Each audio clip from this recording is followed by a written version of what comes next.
He showed us one last series of experiments being done in his lab, not with babies, but with older children of different ages. Blue.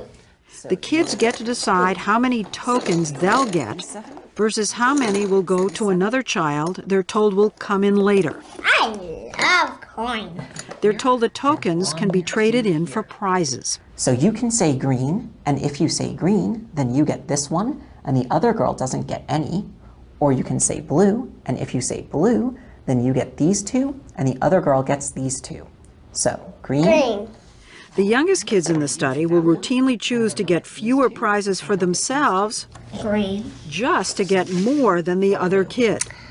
I'll pick green. In some cases, a lot more. The youngest children in these studies are obsessed with social comparison. So you get 7, she doesn't get any. Yay! They don't care about fairness. What they want is they want relatively more. But a funny thing happens as kids get older. Green. Around 8, they start choosing the equal fair option more and more. Green. And by 9 or 10, we saw kids doing something really crazy, Green. deliberately giving the other kid more.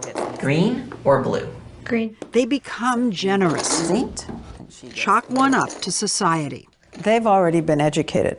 They've been educated, they've been enculturated, they have their heads stuffed full of the virtues that we might want to have their heads stuffed with.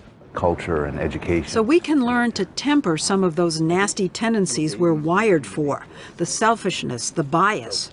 But he says the instinct is still there. When we have these findings with the kids who choose this and not this, Who do you like? the kids in the baby studies who favor the one who's similar to them, the same taste and everything, none of this goes away. I think as adults, we could always see these and kind of nod. Yeah, Not it's still in us. It's We're still in fighting us. it. And the truth is, when we're under pressure, when life is difficult, we regress to our younger selves, and all of this elaborate stuff we have on top disappears. But of course, adversity can bring out the best in us too.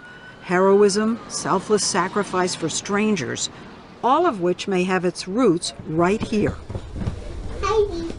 Great kindness, great altruism, a magnificent sense of impartial justice have their seeds in the baby's mind. Both aspects of us, the good and the bad, are a product, I think, of biological evolution. So it seems we're left where we all began, with a mix of altruism, selfishness, justice, bigotry, kindness. Who is A lot more than any of us expected to discover in a blob. Well, I end my conversation with you with far more respect for babies. Who knew?